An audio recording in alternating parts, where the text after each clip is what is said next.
Hi, it's Faceless Tech. I've got another Raspberry Pi Retro Pi build here.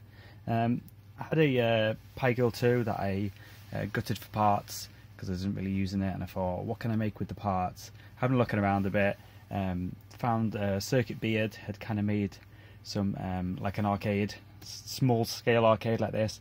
That's where I got the idea from, using this joystick and these buttons. And then someone else I'd seen had used this exact cabinet with the exact same screen that I had in this. So I knew that would work. These are basically, it's like a controller for your iPad, like an arcade thing. You'd open the back up, you'd put your iPad in, iPad mini it was. Half of it screen was for your screen, and the other half of the screen would sit below the buttons, and it would have like touch pads that would touch onto the screen. So when you press the button, it would press the screen, which is quite a clever idea. It didn't actually plug the iPad in. Which worked quite well, but they didn't really sell well, and I managed to pick this up for about £10. It was covered in horrible stickers, paper stickers. I got them off with a bit of WD-40, soaking that, and then ordered some parts. It had, the original one come with like a joystick, an analog joystick like this, so it was kind of horrible really. This is a nice clicky bi-directional one that I got off Circuit Beard. What I've done is got a Raspberry Pi. I'll open the back up so you can have a look in. I've got a Raspberry Pi 3 in there. I've got the control board out of for the buttons out of a Pi Girl 2. Wired that up to the buttons on the control panel at the top.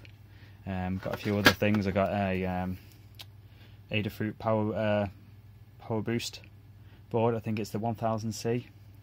Got 3 18650 batteries. And you're on the front. I've got buttons that light up. I had to install a switch to turn them on and off because they're really annoying, and they do reflect in the screen there. I got this. It's like an industrial joystick that has like four way clicky buttons. It's quite nice. Just on start and select buttons down here as well. So you got the A, B, X, Y, L, and R buttons there. Around the sides, I've got a this is a micro USB, so you can plug it straight into the wall and not have it charge the battery. This is the one of the USB outs. I broke it out from the Raspberry Pi. Around the back here, you've got the charge port down the bottom, as you can see from before. That's for charging, and then you got the button for turning the lights on and off.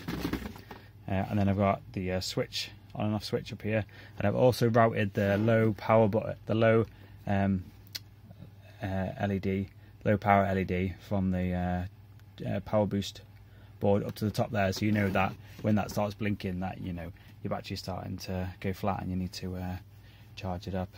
But I left the back accessible for a couple of things. One being that I didn't really know any other way to do it. Because it originally hinged back, so I just kind of moved it back a bit to give me more space and use the original hinges. Just use the magnet and a bit of metal on the top. And also you want to see, because when you turn it off, you have to wait for the 10 blinks to make sure it is safe to turn it off. And it's also quite easy if someone wants to have a little look in the back. You don't have to unscrew it or anything. You can just go, oh, there you go, that's how it works. But it's quite the reason I waited, basically it's been done for a couple of months, but the reason I didn't show it off because I wanted to finish it off completely, which was to add this USB port at the side here, because I wanted to be able to plug controllers in. But I couldn't figure out a way to do it because the Raspberry Pi 3 sits too close to the side to even allow like a basic bare bones USB-A plug. So I had to design my own circuit board, which was just basically a board with 4 traces on it, so that I could just wire it in the side there. And that's it, it all brings everything together. Because didn't want to modify the Raspberry Pi, because I can just basically rip this out, replace it if I want to put a 3A, 3BA, a 3B plus in there if I wanted to. Or if it just malfunctioned and needs to rip it out, I could just rip it out, replace it, another one in there. Also, with having the back accessible, you can get to SD card, just swap games in and out quite easily. And pretty much it. It plays everything that you expect a Raspberry Pi 3 to play. You know, you've got Nintendo 64, you've got your PlayStation, you've got loads of MAME,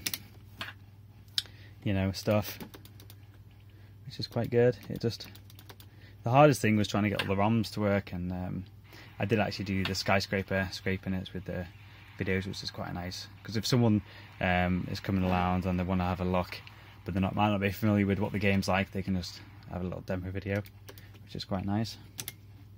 But yeah, that's as usual. There'll be a blog post with the more description if you want to have a quick read of that, and anything else that I might have missed. But yeah, thanks for watching. Bye.